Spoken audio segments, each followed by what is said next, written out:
Bom, dando prosseguimento às nossas palestras da tarde, nós agora temos um outro palestrante vindo de fora, vindo do Rio de Janeiro, que é o Wagner Luiz Vasconcelos, a quem eu peço uma salva de palmas. Wagner, por favor.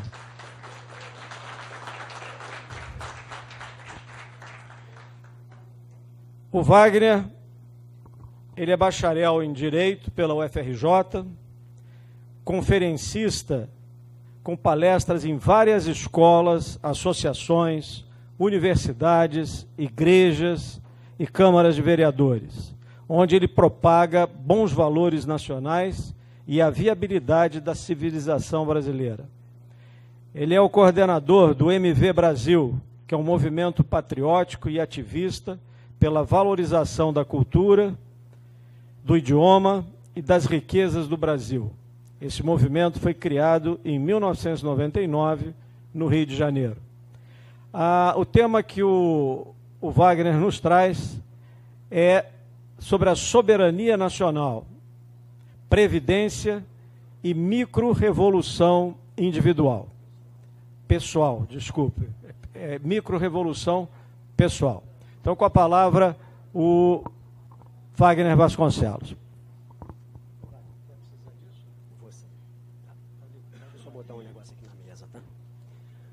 Boa tarde, amigos. Vou botar isso aqui na mesa.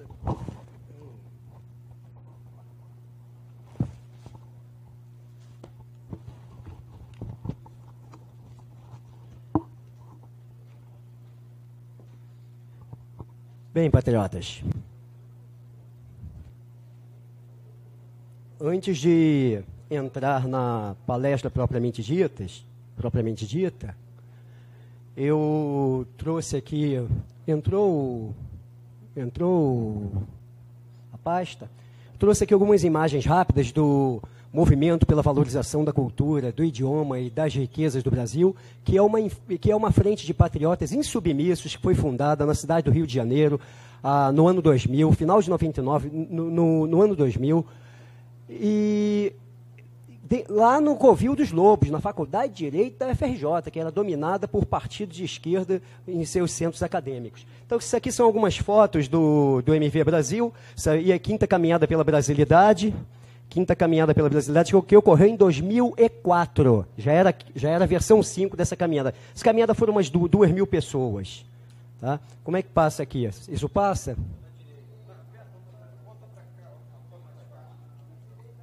Tá. Isso aí é uma bandeira do Brasil gigante que nós colocamos na fachada do Comando Militar do Leste, lá onde o comandante do Comando Militar do Leste, o general Braga, está comandando essa operação no Rio. Essa bandeira tem 2.000 metros de área e 250 quilos. Então são atos aí patrióticos, o Ministério da Defesa dando um diploma aí para a gente, tá? Honra ao mérito. E esse é o palanque das autoridades, no 7 de setembro de 2003, quando colocamos lá o bandeirão, a juventude do MV Brasil. Tá? Essa era a manifestação dos bombeiros lá no Rio de Janeiro, que a gente foi verde amarelizar o excesso de vermelho da farda deles lá. E aí é o nosso amigo, nosso querido, recebendo uma camiseta do MV Brasil. Isso aí é parte da caminhada pela brasilidade em Copacabana, no Rio de Janeiro. E isso aí é campanha contra o desafiamento do Cidadão de Bem, em 2005, do plebiscito, quando nós, no Rio de Janeiro, como associação organizada, comandamos lá a propagação dessas ideias do direito à legítima defesa do cidadão brasileiro. E eu esbarrei aqui, voltou, só um pouquinho. Isso aí é um caminhão de som que a gente, então, rodava com ele, propagando a defesa do direito à legítima defesa. E eu trouxe aqui, senhoras, uma camiseta daquele tempo ainda, que sobrou, que estava guardada há 13 anos, que eu gostaria aqui de entregar. Essa camiseta, que é uma relíquia, é uma das última entre as últimas, uma relíquia daquele tempo que eu gostaria de entregar ao primeiro presidente do Radar, que é o Coronel Tomé. Eu gostaria de entregar aí.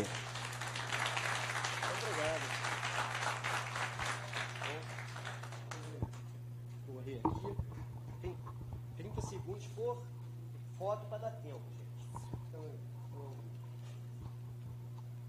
Isso é a fundação de núcleo, são entrevistas que a gente dava lá, né? E são tudo, nós fizemos uma réplica do VLS e caminhamos com ela no 7 de setembro e em eventos. Onde tinha vermelho lá, sindicato, a gente ia com as bandeiras verde e amarela e já infiltrava no meio das caminhadas do vermelhas, porque naquele tempo não havia uma hostilidade tão aberta assim à questão das bandeiras nacionais. Hoje existe uma utilidade. São reuniões nossas lá, do Juventude, são ato contra a entrega do petróleo, base na praia de Copacabana, onde a gente divulgava as ideias, e isso aí, entrevista. Colocamos esse bandeirão gigante aí na inauguração da Justiça do Trabalho no Rio, é aquele mesmo bandeirão lá no Palácio do Duque de Caxias, e de 2012 para cá nós demos uma pausa, porque a vida é feita de ciclos, eu tinha que dar continuidade à minha vida pessoal, que era o coordenador, e o movimento ficou incubado de atos de rua e fazendo reuniões, então, só fechadas nesses últimos 3 anos. Nós pausamos as atividades de rua e nesse período eu passei a estudar fenômenos paranormais, que é uma outra história. Só que, no meio dessa pausa, houve a caminhada, houve o movimento para derrubar o PT. Todos os partidos são horríveis, só que o PT é o próprio diabo no poder. Então, aquele momento foi importante, quando 6 milhões de pessoas saíram às ruas do Brasil, em todas as capitais, clamando pela derrubada da ditadura, de parte da ditadura e do crime no poder, de verde e amarelo, levantando a bandeira nacional, em momentos que nada tinha a ver com contextos futebolísticos. E num desses atos de rua, naquela época, eu ouvi uma voz e falei, eu reconheço essa voz.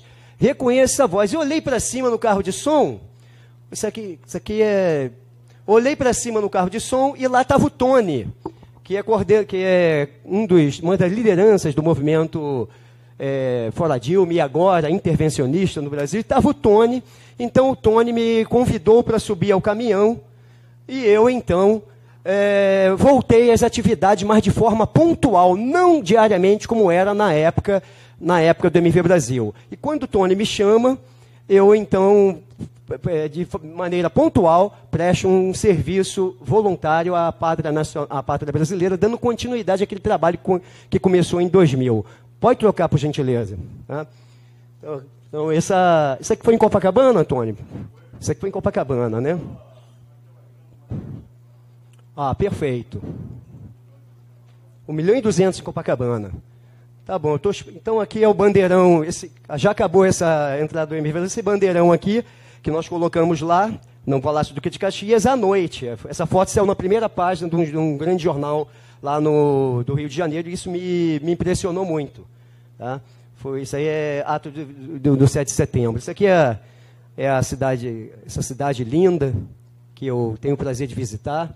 E queria, agora começa a palestra, eu queria agradecer a todos que nos receberam aqui, o coronel Hélio, né, o Hospitalidade, né, e eu ainda comentei com o Dr. Ribas, com o Tony, com a dona Cátia, com a Cátia, que é a esposa dele, lá no carro, quando eles estavam gentilmente, né, o Tony nos levando a pontos turísticos aqui, eu comentei que essa cidade aqui em Natal é tão bonita que quando ela se libertar, depois da intervenção, quando o povo usufruir da riqueza que ele merece, ela vai se tornar tão linda quanto a cidade de Dubai. Tá? Então, eu vou sair daqui com muita saudade. E eu queria quebrar o protocolo. Eu sei que o presidente Ruadá é muito cuidadoso, assim, muito... Né? Mas me permita quebrar o protocolo? Me permita. O doutor Ribas, quando eu estive em São Paulo, eu fiquei impressionado porque a UND, a União Nacional Democrática, o doutor Ribas, o FHC, há 20 anos atrás, ia entregar uma reserva de nióbio em São Gabriel das Cachoeiras, e o doutor Ribas peticionou, mandou para os comandos militares, e um general levou uma brigada inteira e estabeleceu a brigada em cima da reserva de nióbio, e até hoje está lá guardada para as futuras gerações do Brasil. E por isso, doutor Ribas, me permita quebrar o protocolo, eu sei que você não aceitaria, mas eu lhe trouxe um espadim.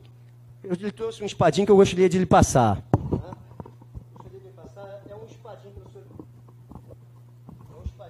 levar lá para sua fazenda, com duas finalidades, fazer a barba e espantar, eventualmente, algum gafanhoto que queira invadir, pousar para destruir suas plantações. Aceite esse espadim.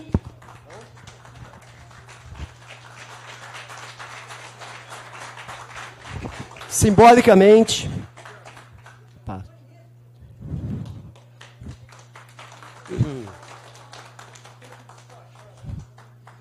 Pode botar lá na mala, eu trouxe na minha mala, tá? Previdência privada, gente. Antes de falar da previdência privada no Brasil, eu quero rapidamente dar uma pincelada no sistema financeiro internacional, porque o que está acontecendo no Brasil na previdência privada está acontecendo no mundo todo. No mundo todo. O Chile privatizou o sistema previdenciário dele alguns anos atrás, e o que aconteceu com o sistema privado do Chile? Faliu. Fechou as portas. E quem encampou e reassumiu, botando bilhões de dólares para recuperar a previdência privada do Chile? O governo chileno. Privatizou e faliu, o governo foi lá e reassumiu. E isso custou bilhões e bilhões de unidades da moeda chilena, eu diria bilhões de dólares.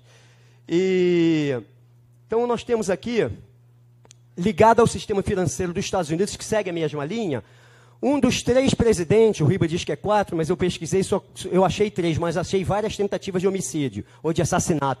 Um dos presidentes que lutou contra esse sistema financeiro, que é o Garfield, o presidente Garfield, ele desafiou o sistema financeiro e começou a imprimir moedas soberanas dos Estados Unidos, livre dos banqueiros. Não vai dar tempo de falar de caso por caso. E, infelizmente, gente, ele levou 2 tiros, foi assassinado, levou 2 tiros numa estação ferroviária e ficou 2 meses sofrendo antes de vir a óbito por infecção geral no corpo, causado por um desses 2 tiros, que pegou o abdômen dele. Tá? E logo depois dele veio esse aqui, ó, Andrew Jackson. Ele, no leito de morte, ele falou, entrevistaram, foi um jornal entrevistá-lo lá, já no leito de morte, já compadecido. Ele morreu de causa natural, tá, gente? Mas sofreu 2 tentativas de assassinato e sobreviveu. Qual foi a sua maior realização? Ele disse, eu matei os bancos. Ele desafiou, ele falava abertamente em suas campanhas eleitorais e não deixou os bancos privados, os bancos internacionais tomarem conta da economia dos Estados Unidos, da economia financeira dos Estados Unidos, e zerou a dívida dos Estados Unidos, pagou a dívida dos Estados Unidos, levou a praticamente zero. E ele imprimia a moeda dos Estados Unidos com um ato soberano do governo federal, desatrelado aos banqueiros. E agora, no ano de 2016, o presidente Obama quer tirar a cara dele do dólar, quis tirar a face dele do dólar e inserir uma heroína que lutou contra a escravidão nos Estados Unidos. Nada contra ela, pode fazer homenagem, tem espaço para tudo, existem monumentos, existem 50 estados nos Estados Unidos, existem também outras possibilidades de fazer homenagem a heroínas. Essa heroína aí é tipo um zumbi, é um zumbi dos Palmares na versão feminina lá nos Estados Unidos. Ela se rebelou contra a escravidão, ajudou muitos escravos a se rebelar também. É uma heroína, mas vai tirar o Jefferson de uma nota de dólar. Inclusive esse nosso amigo aqui colocou um quadro de Jefferson lá e falou que o presidente dos Estados Unidos que mais se assemelha com o estilo dele é justamente o Jackson, que ele não vai deixar tirar da nota dos Estados Unidos. Sabe o que ele falou? Vamos reavivar a nota de $2 e vamos colocar essa heroína na nota de $2. E a esquerdalha já gritou e já começou a fazer protesto dizendo que ele estava minimizando a figura dela, dizendo que ela vale 1/10 do que vale o presidente Jackson. Isso é um absurdo. O Washington está na nota de $1, né? Que foi um dos grandes heróis dos Estados Unidos. Tá? Essa política das ONGs, ligada à questão racial, reflete no Brasil. Tá esse garotão aí, 100% negro na camisa. Isso aqui é um parênteses, tá? Eu vou voltar na parte econômica e financeira, mas eu preciso abrir esse parênteses porque eu vi essa questão de estampar a figura daquela heroína na nota de $20. Esse garoto aí, né, peguei essa foto na rede, com essa camisa aí, que espalhou geral aí, você vê que o garoto ele pode ser tudo na vida, menos 100% negro. Ele pode ser até 100% idiota, mas 100% negro ele não é. Tá? Aliás, ele é um modelo futuro, provavelmente, da civilização brasileira, que é a interação das raças, é a integração de todas as vertentes, de todas as matrizes, né, raciais que vieram para o Brasil e estão se integrando, estão se fundindo numa raça única, sem discriminação de cor, sem discriminação de raça. Nós estamos formando a civilização do futuro, que é a raça morena da civilização brasileira que nós vamos construir aqui. Então não tem esse negócio de raça aqui, não tem, porque o problema não é racial. Não existe elite branca, é tudo mentira. E esses imigrantes aí, que o Brasil recebeu 5 milhões, eles vieram aqui muitos em situações deploráveis na Europa, vieram aqui para reconstruir suas vidas, né, com a força do seu trabalho, com enxada na mão. Vê essas moças bonitas aí, de pé no chão. Ó. Olha só o pé delas aí. Ó. O pé dessas moças aí. Não tinha bota naquele chão, essas botas bonitas aqui que a gente tem na atualidade, não tinha. Era muito difícil o acesso. Então elas trabalhavam com o pé no chão. E esses imigrantes brancos que vieram para cá sofreram também. E construíram cidades inteiras no sul do país, no Nordeste, em Minas Gerais, em São Paulo, cidades inteiras, com suas próprias mãos, porque também não existia maquinário avançado, e nos ajudaram a construir a nossa civilização brasileira, e que nós temos que valorizar, sim, a nossa vertente europeia, e o modelo de direitos humanos da ONU não permite que o Brasil, como também outros países, em especial o Brasil, valorize a sua vertente europeia, que ajudou a construir nossa civilização. Então nós temos que valorizar todas as matrizes raciais, inclusive a europeia. Até porque, na matriz europeia, nós temos essa realidade aqui, que foi desmistificada por universidades de São Paulo, que lá na palestra de São Paulo eu listei o número das academias de ciência que fizeram esse estudo aqui, pegaram saliva da boca de milhares de brasileiros de todos os estados e fizeram uma análise genealógica para ver qual era a origem do povo brasileiro. Para surpresa dos esquerdistas, quase 80% dos genes que compõem a população do Brasil é de origem europeia. Entendeu? Então essa questão racial é para enganar. Não existe uma elite branca. Isso é só para desviar o foco. Tá?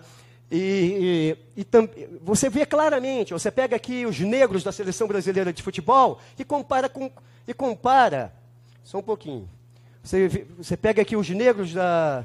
Eu acho que faltou um slide aqui, eu vou pular essa parte aqui. Deveria estar aqui, não está. Eu ia comparar essa foto aqui com uma foto de uma seleção brasileira, de uma seleção nacional, melhor dizendo, lá de africanos. Você vê claramente a diferença biológica entre os negros da seleção brasileira e os negros das seleções lá da África, como, por exemplo, a seleção da Nigéria. Eu tinha uma foto aqui, eu não sei por que ela não está, porque eu fiz alguns ajustes lá dentro, ela acabou deixando de estar aqui. Isso aqui é a escravidão na África atual, gente. Pleno século XXI, o único continente que tem escravidão aberta lá é o norte da África, a Líbia, tá? E é isso. A realidade é essa. Aliás, foi na África que surgiu a questão da escravidão, né? O país que mais escravizou gente no mundo foi justamente o continente africano. Tá? E a questão indígena também. Tem outra mentira relacionada com a questão indígena.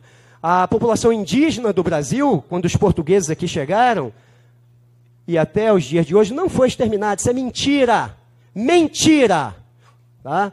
Os franciscanos, os religiosos, não deixavam exterminar, era contra o extermínio de qualquer tipo de civilização por causa de raça. Não deixavam exterminar, muito pelo contrário, eles foram aculturados.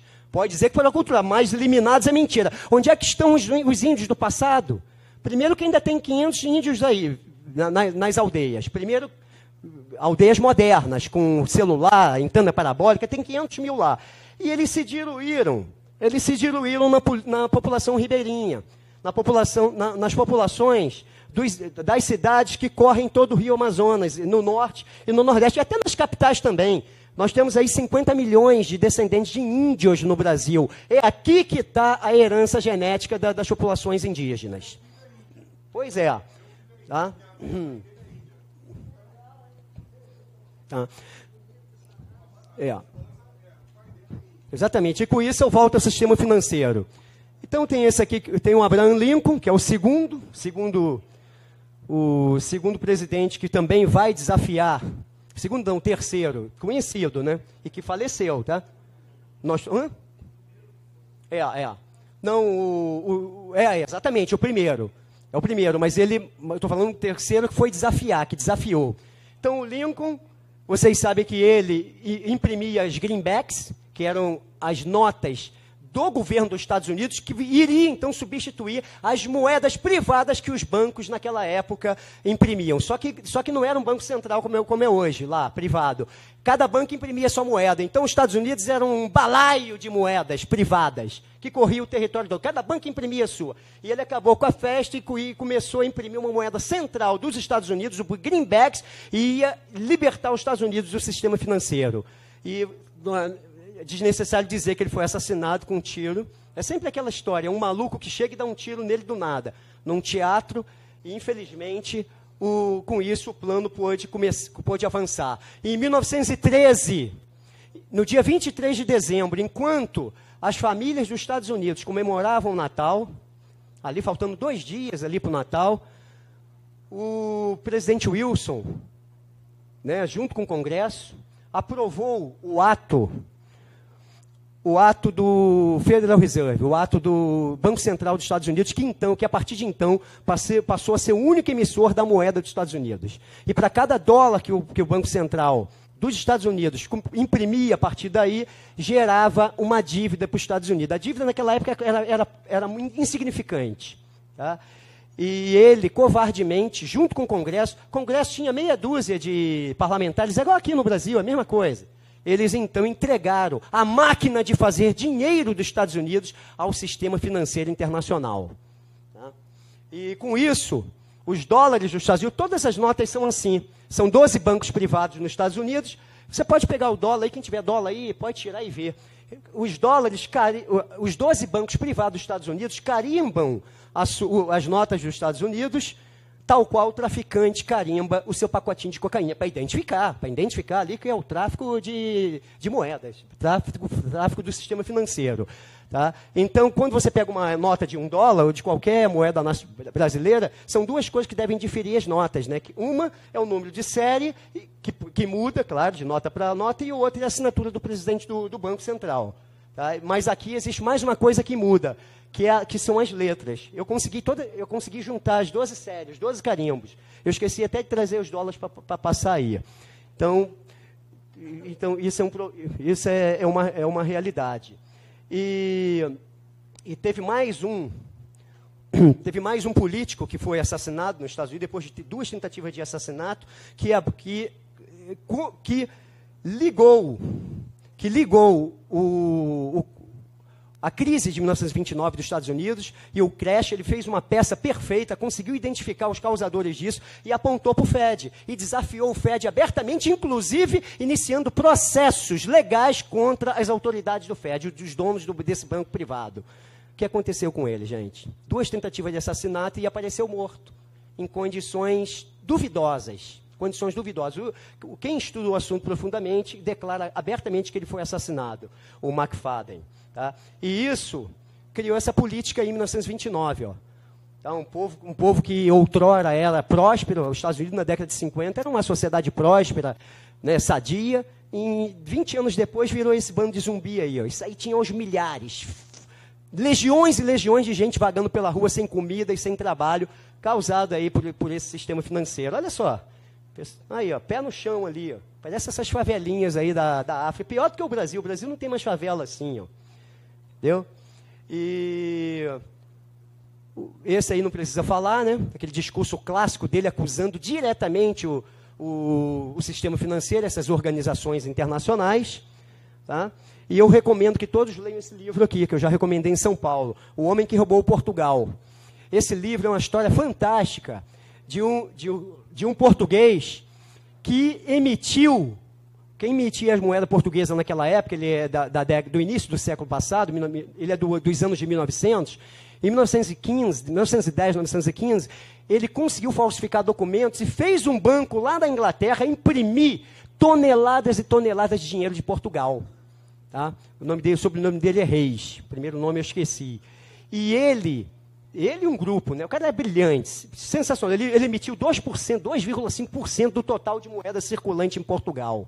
E levou esse dinheiro, malas e malas de dinheiro para a África.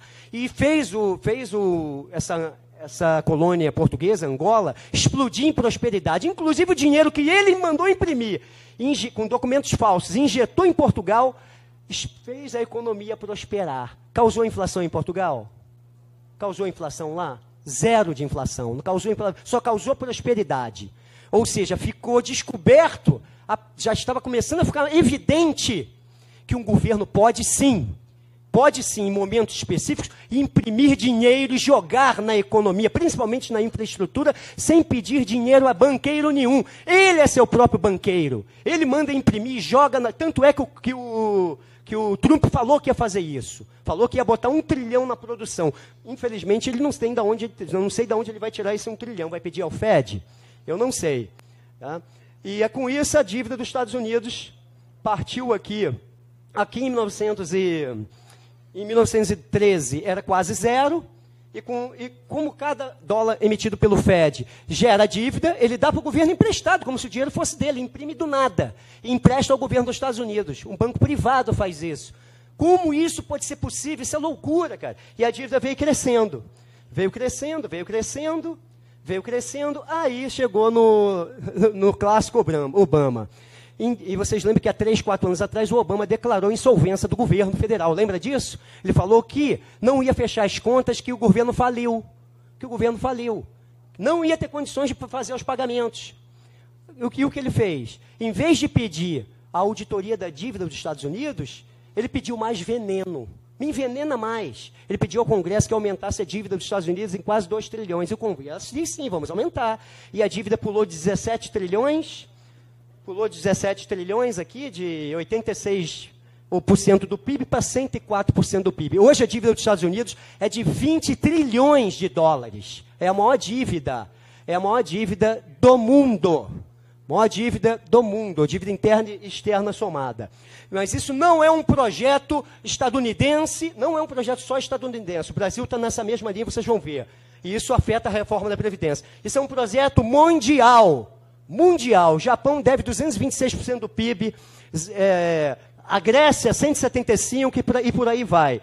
A Alemanha 80% e a dívida do Brasil, vocês vão ver que era irrisória no início da era FHC. O Brasil entrou depois nesses esquemas todos, tá? Que os militares não deixaram entrar antes. Os militares blindavam o Brasil, não deixavam eles fazer daqui a casa da mãe Joana, não deixavam.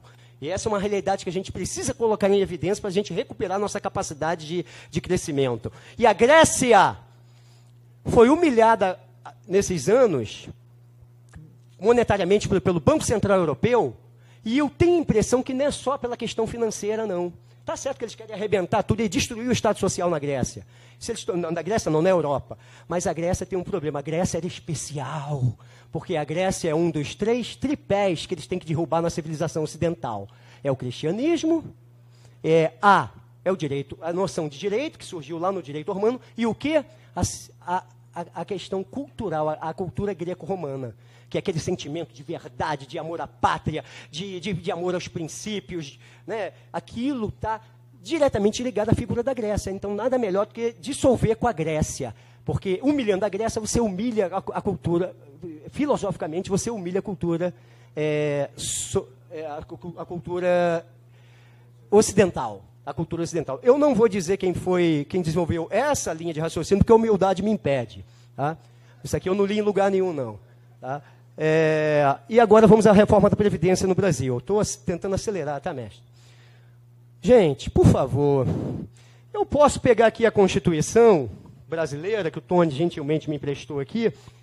Está aqui escrito, ó, artigo 194, a Seguridade Social compreende um conjunto integrado de ações de iniciativa dos poderes públicos e da sociedade destinados a assegurar os direitos relativos à saúde, a previdência e a assistência social. Então, é um tripé.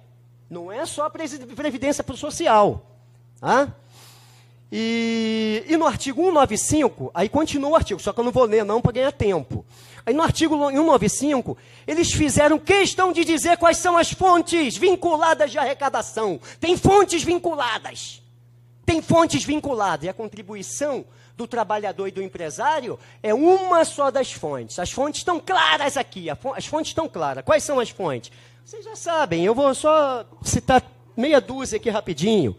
As fontes são, está aqui, ó, está na Constituição, ó, contribuição do empregado e da empresa. Tá? Com salário. Receita ou faturamento, do lucro da empresa. Tá? Sobre a receita de concursos públicos, até concurso público, quando você paga aquela taxa, tem um pedacinho para a Previdência, ali também tem. Combustíveis, bens importados. Tem uma lista enorme aqui de receita. Você não acredita como é gigantesca a lista que está na Constituição separada para financiar esse tripé. Não é verdade?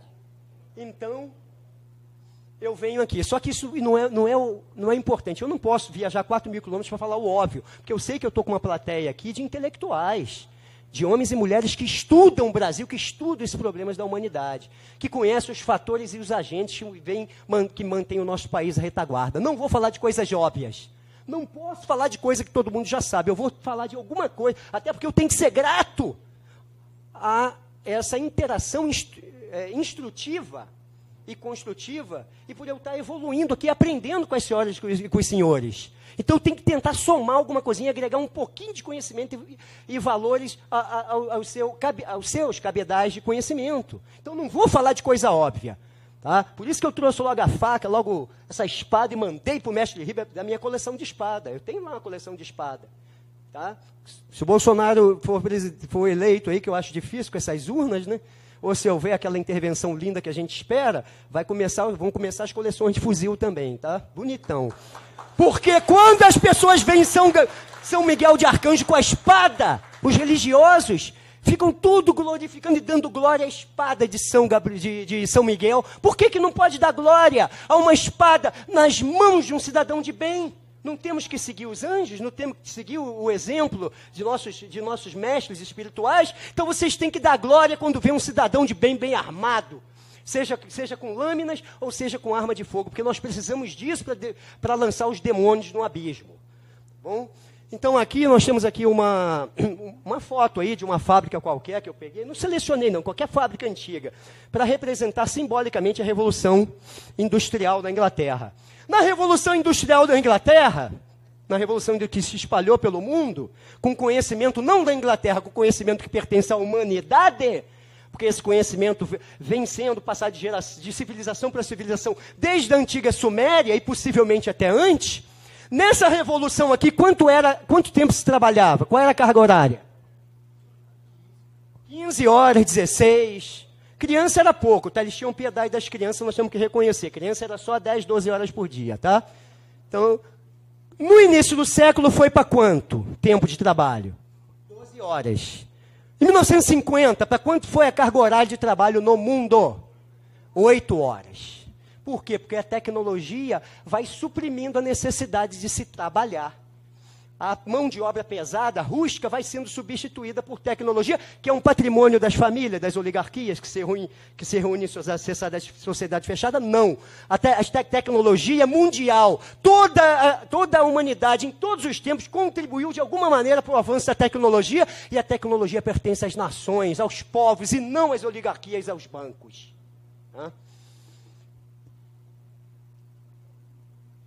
Um exemplo, está aqui, ó. Um exemplo muito claro disso. A produção de grãos no Brasil hoje é de 250 milhões de toneladas. 250 milhões. Quanto era em 1990? Vocês lembram que era 80 milhões? Lembra, Riba, que a produção era 80 milhões? Gente, há 20 anos atrás, a produção de grãos do Brasil era de 80 milhões de toneladas. Em 20 anos, ela passou de 80 80 não, vocês vão ver no gráfico é menos. Eu exagerei um pouquinho. Era menos. Aqui, ó. Produção em 1991. 25 anos atrás, 57 milhões de toneladas. Ela quadruplicou ali, ó. Quadruplicou em 20 anos. 57 milhões de toneladas. E chegou a 240. Com menos ou mais gente no campo? Onde é que a gente vai ver isso? Aqui, ó. Em 1990, 24% da população era rural. E agora, em 2010, vamos pular logo para 2018, 12%. Metade da população trabalhando no mundo rural e 4 vezes mais grãos. A área é maior. A área é maior. Mas só que tem condições de. Depois eu comento sobre isso. Entendeu, gente? A tecnologia. E o que deveria acontecer? Essa prosperidade deveria quadruplicar a renda do trabalhador do campo. É óbvio. Se a tecnologia vai subir, se a máquina vai ser empregada, os benefícios têm que estar com a população do campo, não é só com as corporações. O tempo de trabalho tem que diminuir e o dinheiro tem que aumentar. É onde a gente chega na questão da reforma da Previdência. Entendeu isso, gente? Isso aqui é o óbvio. Tá? Isso é o óbvio. Então, a questão da Previdência é óbvio. É muito óbvio. Nós vimos aqui que a Previdência não é deficitária. Depois vocês vão ver os números. Tem números. A Previdência hoje, com todas suas ramificações de captações vinculadas, ela arrecada cerca de 600 bilhões por ano. E a a auditoria cidadã diz que hoje sobra 70 bilhões por ano no caixa desse tripé. Tá? Só que tem um probleminha. Probleminha grave. Esse gráfico aqui é de uns 8 anos atrás ou 9. Quanto era a arrecadação da Previdência Social? Não, arrecadação não. A destinação de verba do orçamento público para a Previdência Social. Há quase 10 anos atrás, quanto era? Quantos por cento do orçamento? Dá para ver aqui? 27%, quase 28%. Esse ali já é de 2016, já é só de 2 anos atrás. Caiu para quanto? 22%. Em 2016 já caiu para 22%. Em 2018 já é 20%. Está ameaçando cair para 19%. Ou seja, já fizeram a reforma da Previdência. Porque eles arrumaram malabarismos jurídicos e contábeis com apoio dos tribunais de contas, dos estados e do governo federal e do Ministério Público, que não se manifesta, e já roubaram 30% da Previdência Social. Já roubaram. Independente de aprovar ou não. Pode até reprovar, eles já tiraram 30%. Já tiraram. Já desvincularam. Eles armaram falcatruas jurídicas e já desvincularam. É isso? Então, isso aqui... Agora a gente vem para a questão da dívida. Tem tudo a ver com a reforma da Previdência. Gente, o orçamento da União de 2016, 2,6 trilhões. Orçamento de 2016, 2,63 trilhões. É aqui que está o problema, nós já sabemos, do déficit da Previdência, só aqui. É só aqui, ó. Não existe outro meio que é pior. A geração de 20 trilhões de dólares dos Estados Unidos não foi uma fraude? Era para estar devendo alguma coisa? Não é para estar devendo nada. Por que eles estão querendo endividar os Estados Unidos? Porque eles querem decretar a insolvência dos Estados nacionais e organizar um banco mundial para substituir o banco da Europa, banco do Mercosul, banco das Nações Asiáticas, fazer um banco central único mundial. E você só faz isso com os países falidos financeiramente. Então a dívida dos Estados Unidos vai continuar aumentando se não houver reação, se aquele povo não conseguir reagir. A dívida do Brasil vai continuar aumentando até a decretação mundial da insolvência de todos os Estados nacionais. E o surgimento de um diabólico sistema financeiro por meio de um Banco Central Internacional. Aliás, mundial, um Banco Central único. Tá? E aqui no Brasil foi parecidíssimo. Os Estados Unidos levou 100 anos para chegar a 100%. O Brasil levou 25. Quando Fernando Henrique chegou ao poder em 94, quanto era a dívida interna? Quando ele era ministro do Itamar, quanto era a dívida interna? 0. Era 30 bilhões. 30 bi. 0. A dívida externa era lá uns 200 bilhões. Mas a interna era 0. Sabe o que ele fez? O Fernando Henrique, muitos títulos internacionais foram criados com falcatruas de dívida externa. Eles tinham e por serem falcatruas, não estarem muito bem embasados juridicamente, eles não puderam registrar esses títulos no departamento jurídico de captação de crédito e dívida lá dos Estados Unidos. E esses títulos foram prescritos. Não tinham mais valor nenhum, apesar de existirem como título. Eles estavam sendo negociados no mercado internacional por 15% do valor de face. O Dr. Riba entende que ele já foi investidor, ele sabe do que eu estou falando. Mas todos nós entendemos, desculpe, senhores. O Fernando Henrique pegou todos esses títulos e pagou o valor de face, emitiu bônus soberanos e recolheu esses títulos podres e entregou títulos novinhos, fresquinhos, com quantos por cento do valor de face? 100%. E ali começou a dívida interna. E fora isso, o sistema financeiro internacional, em conjunto com o sistema nacional, organizou 13 ou 14 maneiras diferentes de roubar o Estado e aumentar a dívida artificialmente. A ponto de, na era FHC, a inflação ser 6% ao ano 7%, e ele chegou a uma taxa de juros de quanto por ano na época FHC? 44%, disse o Dr. Riva. 44%, quase 50% de juros ao ano, contra uma inflação de 6%, 7% na época do FHC. Já era motivo para uma intervenção ali, né, gente? Não era para ter deixado chegar aqui, meu Deus. Oh, meu pai. Não era para ter deixado chegar até aqui. Ali a dívida ainda estava em 100 bilhões, ali, logo no iniciozinho, quando ele começou a armar essas falcatruas, gente. É uma situação realmente dramática. Tá? E as Forças Armadas aqui, gente, tem 2% do orçamento. Só 2% do orçamento. E quanto para o sistema de dívida? 50% hoje. Os caras não querem um pedaço, eles querem tudo. Eles querem tudo. O reino do mal não quer só um pedaço. Eles querem tudo. Para escravizar, eles precisam criar bilhões de escravos. Escravo não tem posse. Cidadão com posses, cidadão proprietário é uma ofensa para eles. Eles não querem cidadão com posse. Cidadão com posse faz isso que a gente está fazendo aqui. Ó. Tem dinheiro para comprar isso aqui, tem dinheiro para pegar um avião e vir para cá. Sobra um pouquinho, a gente investe um pouquinho, né? Então a gente tem um pouquinho de posse. Se tem posse, é uma ameaça para o sistema. Eles não vão conseguir fazer com que a cobra morda o próprio rabo se eles não conseguirem pauperizar toda a população mundial. Tá? Aqui apesar de ser roubado demais, esse aqui é o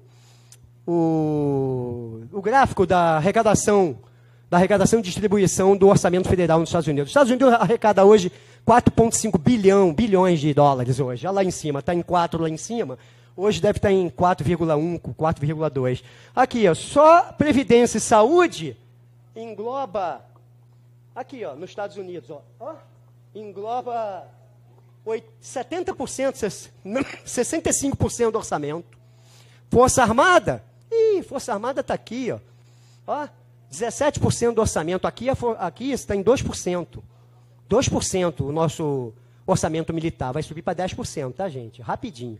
Tem que ser 10% aqui.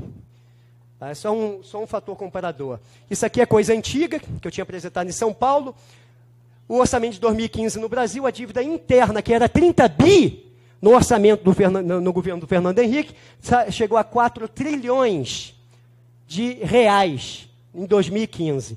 Infelizmente, gente, estamos em 5 já. Infelizmente.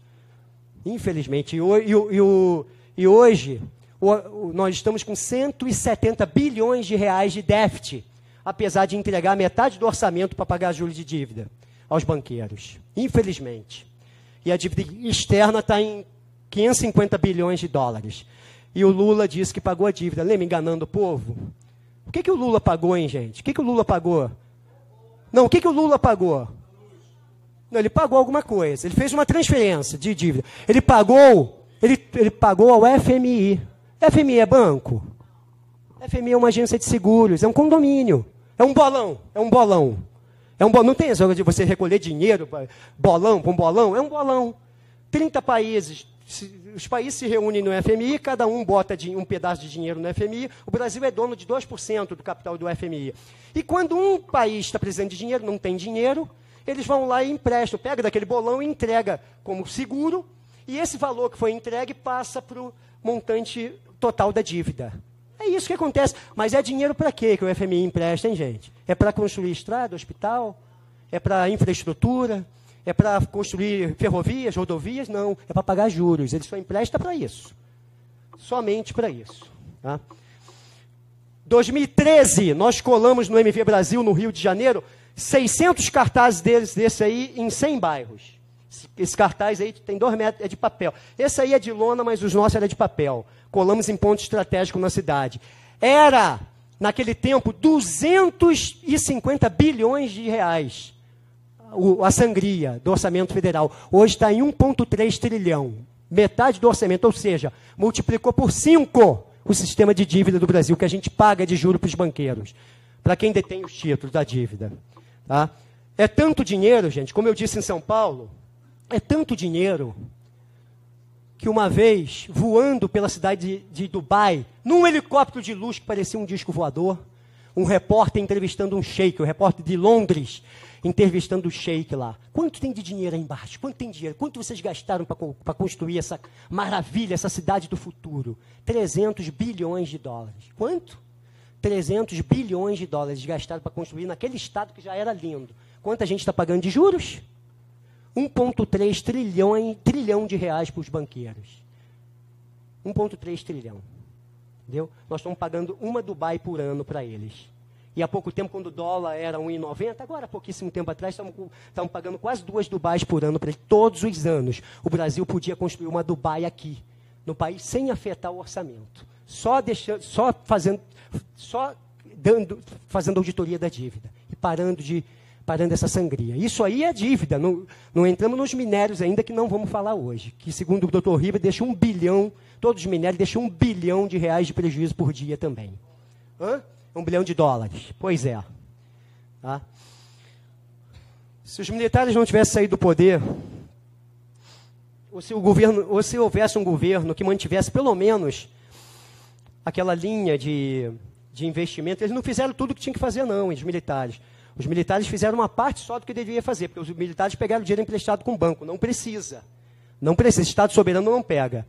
Nós tivemos 2 grandes ciclos no Brasil de crescimento. Só 2. Vou encerrar aqui, gente. Só 2.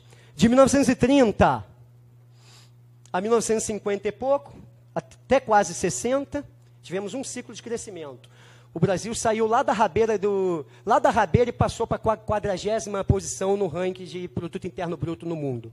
E na época dos militares, que começou em 64 e terminou aqui por volta de 1985, mais ou menos. Esse pedaço aqui.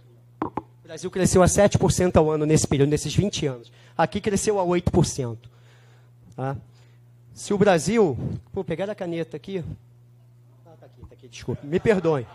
Eu não sei pensar em um monte de coisa de uma vez. Mulher sabe, estava falando isso com ela outro dia, né? É porque eu estou sempre nas nuvens. Eu estou falando com vocês aqui, mas eu estou nas nuvens. Eu não estou nem aqui. Estou nas nuvens. Hoje o produto interno bruto do Brasil, gente, é de 7 trilhões. Ele já chegou a 7 trilhões. Ele já chegou a 7 trilhões em 2015. Eu lembro. Eu estava lá, tinha comprado até umas ações, doutor Ribeiro, de empresa brasileira, e já era 7 trilhões. O Brasil ali caiu para a 6ª economia do mundo, lembra, de 2015? Já era 7 trilhões, 2015. 2015? Não, 2015 não. Antes disso. Em 2007, 2008, ele já tinha 7 trilhões de PIB. Ele era a 6ª economia do mundo. O dólar estava R$2. Tá? Ele era a 7ª economia do mundo. Tá? E esse aqui é o produto interno bruto desse ano. Eu vou voltar ali e encerro a palestra. Tá? Eu vou voltar ali, naquela conta. Tá?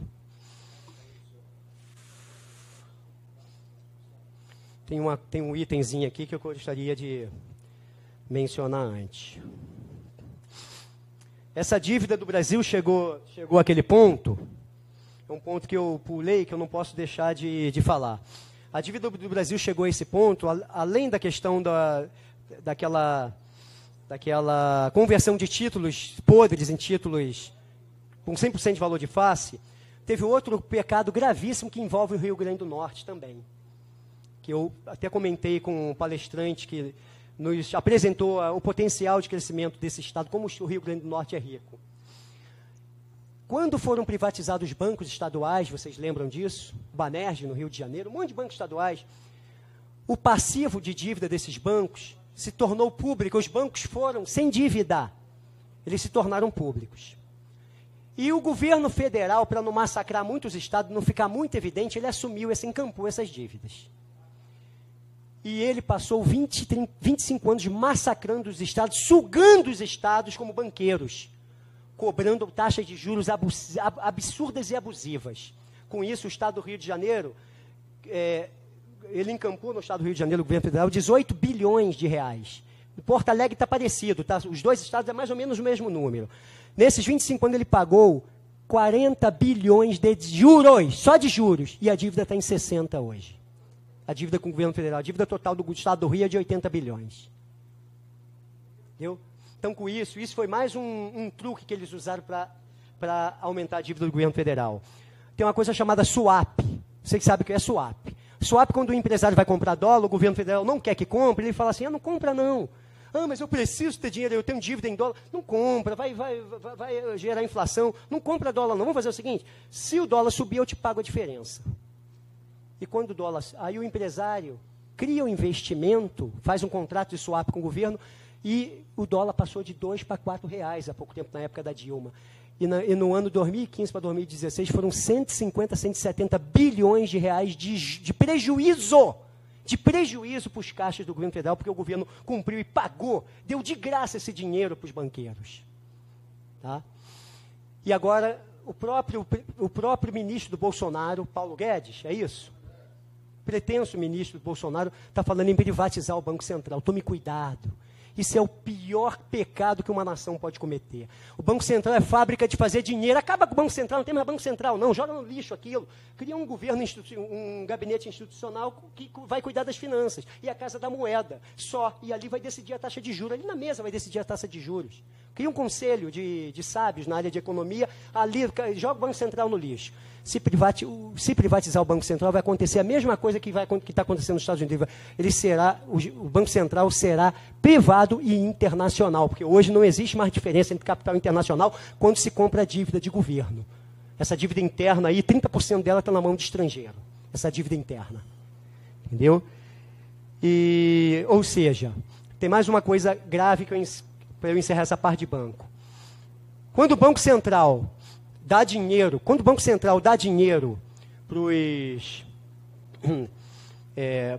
os bancos, quando o Banco Central dá dinheiro para os bancos, ele pede com uma taxa de juro pequena lá, o banco pega lá R$1 bilhão e bota no seu caixa. Quando o dinheiro chega no caixa, ou quando alguém deposita dinheiro no caixa, ele tem R$1 bilhão. Vamos supor que um determinado banco tenha R$2 bilhões no caixa. Quanto ele pode emprestar? Ele tem 2 no caixa. Quanto ele pode emprestar? Nos Estados Unidos é 8 vezes mais. Aqui é quanto no Brasil? 7 vezes? 7 vezes? 10 vezes aqui? Gente, se o banco não tem dinheiro no caixa e está emprestando dinheiro, o que ele está fazendo? Está gerando moeda. Ele está imprimindo moeda. Entendeu isso? Ele está imprimindo moeda. Aí, uma moeda impressa, moeda que não existe, porque são dígitos eletrônicos, um determinado cidadão paga a dívida depois, com 200% de juros, um ano depois ele paga a dívida, mais 200% de juros, e esse dinheiro veio de onde?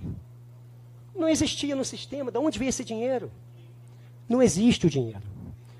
Aí, no final do ano, com esse sistema fraudulento, 1, 2 anos depois, cria-se uma reserva enorme de moeda no caixa dos bancos. A auditoria cidadã falou que, nesses anos, chegou a 1,1 trilhão de reais em um ano. Aí, o que o governo federal faz? Ele não deixa o banco jogar esse dinheiro na produção. Ele recolhe esse dinheiro do caixa, dos bancos, e emite título. Por isso que a dívida está em 5 trilhões agora. Entendeu isso? Dinheiro que foi gerado do nada. E ele emite títulos, e a dívida continua indo para o espaço. Tá? Ou seja, e quando o banco quebra, por falcatrua, desvio de recursos, motivos vis. Há uma socialização das perdas. Há uma socialização das perdas. Sabe o que isso significa? Todo o sistema financeiro, todos os bancos, essa é a minha linha de pensamento, a gente pode discutir depois, precisa ser público. Não pode haver banco privado mais. E se houver banco privado depois da intervenção, se houver, ele só pode emprestar o que tem no caixa. Aí tudo que ele tiver no caixa, ele vai poder emprestar e botar na produção. E agora, Tomé, vou então fechando aqui, dizendo que só existe uma saída para que a gente chegue a uma solução para esse problema. Em nossa concepção, há de haver uma intervenção direta do povo brasileiro no sistema, direta. Tá? Como o povo não tem arma e bandido só respeita a arma, ele vai ter que acionar o seu dispositivo legal, que são as forças de segurança. Vai ter que chamar a Polícia Nacional, e a Polícia Nacional são as Forças Armadas. Então, nós entendemos que só existe uma saída para fazer a desinfecção do ambiente todo, como diz o mestre Ribas, para a gente poder, a partir daí, gerar uma nova sociedade limpa da estrutura do crime. E quando isso acontecer, a gente volta aqui ao quadro. Se o Brasil crescia 7% ao ano com os militares com dívida, depois da auditoria da dívida, não vai mais ter dívida. Então, a gente pode facilmente falar que o Brasil pode crescer a 10% ao ano. Não é exagero, por 30 anos seguidos. Eu fecho essa conta e encerro. 7 trilhões, que é hoje o PIB, estabilizou, tá? O Brasil está quase 8 anos parado com o PIB aqui. Ó. Não anda. Só anda um pouquinho para corrigir moeda. Se ele crescer a 10% ao ano, tem algum matemático aqui, engenheiro, físico, alguém que tem habilidade de conta, se ele crescer a 10% ao ano, em quanto tempo ele dobra o PIB, hein? Alguém pode me dizer? 10% ao ano, quanto tempo ele dobra o PIB? Juros sobre juros, né? Aliás, crescimento sobre crescimento. Vamos botar 7 anos. Em 7 anos vai para 14 tri. E vai continuar crescendo. São 30 anos de crescimento direto, no mínimo 20. Mais 7 anos vai para 28 tri. Porque o Brasil, na época dos militares, cresceu a 7%. Teve ano que cresceu a 14%. Em 14 anos vai para 28 tri. Em 21 anos, que é mais 7 anos, vai crescer 10% ao ano de novo. Só em 21 anos. Eu não vou fazer mais não, vou parar aqui. Só em 21 anos. Ele vai para 56 tri.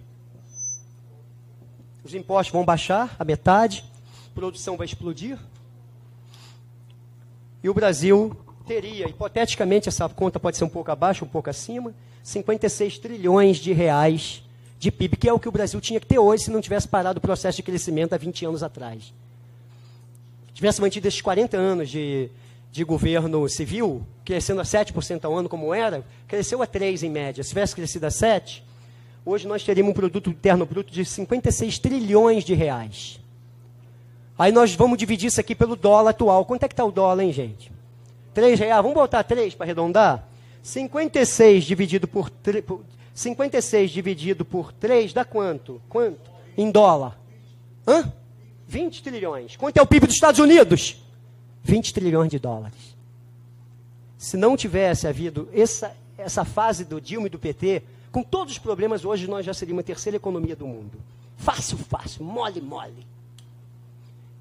Em 20 anos a gente alcança os Estados Unidos. Por que aqui é fácil? Não vou falar agora, por causa do sol, da riqueza natural. O Brasil é absurdamente viável. Com todos os roubos, assalto, desmandos, roubo de minério, desvio de orçamento, com tudo o Brasil chegou à sexta economia do mundo. Você entendeu isso? É a terra que jorra o leite e o mel. Entendeu isso? Que esse esquema financeiro internacional tem uma atenção especial ao Brasil. Eles não querem deixar o país cristão avançar. Não querem. É por isso que o Brasil começou tarde o seu sistema de entrega das riquezas, que começou agora. Dizer que veio do tempo do Império é mentira. Portugal botou muito mais riqueza aqui do que tirou. Depois eu quero falar sobre isso também. Tá? Então,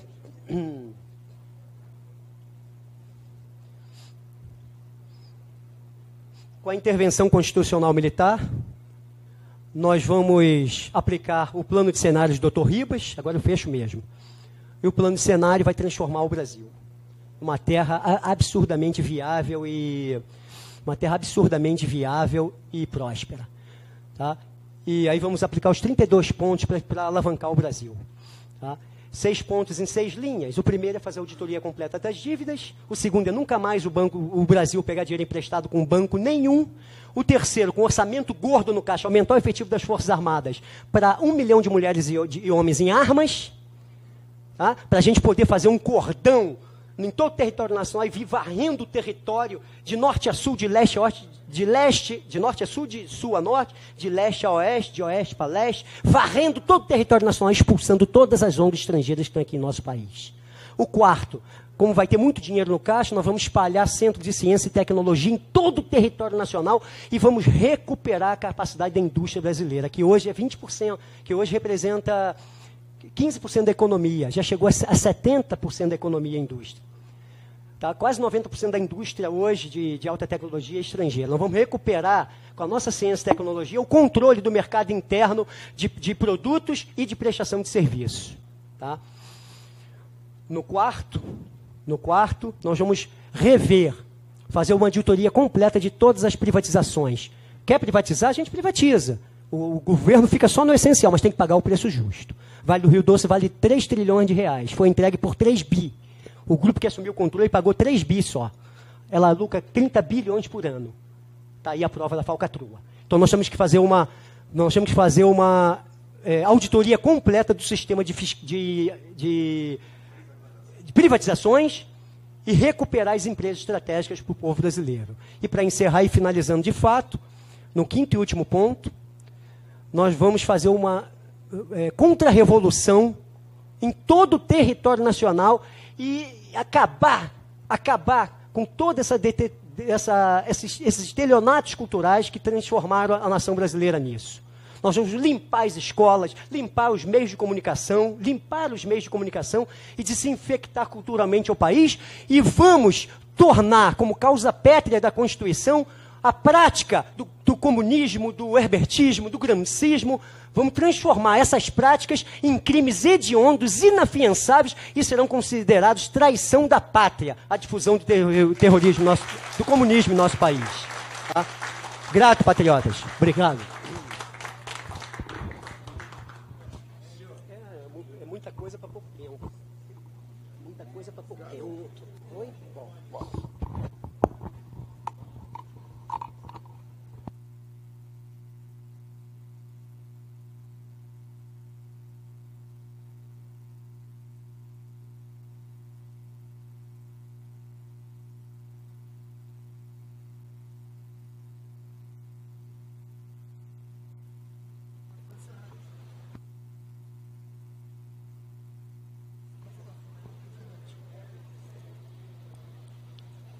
Bom, vamos O que você tinha solicitado? iniciar aqui uma passagem pelas redes sociais, falar com os nossos internautas que nesse momento nos acompanham pelo site da Livre TV, também pela nossa live no Facebook, em livretv.com. Agradecer àqueles que nos acompanham através dos aplicativos TV Play, TV no celular, live streaming e o site da CX TV. A você que nos acompanha através do blog Amaré News para toda a Costa Branca do Rio Grande do Norte, TV Cupira em Pernambuco, que também retransmite Livre TV. Vamos dar uma passada aqui na internet. Agradecer ao Rodrigo Peixoto, que nos acompanha. Agradecer ao Victor, que também assiste Livre TV. E o Rodrigo deixou uma pergunta aqui, que é a seguinte. A minha pergunta é a seguinte: o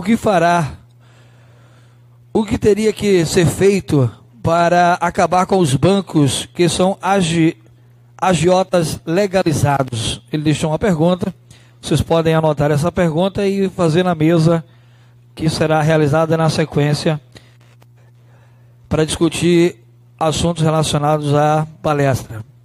O Rodrigo continua, agradece a atenção, muito obrigado pela audiência. Vamos voltar aqui no chat da Livre TV. A Patrícia está participando com a gente, diz: por gentileza, peço ao Dr. Ribas para convidar os patriotas a entrarem no grupo Cruzada Cristã.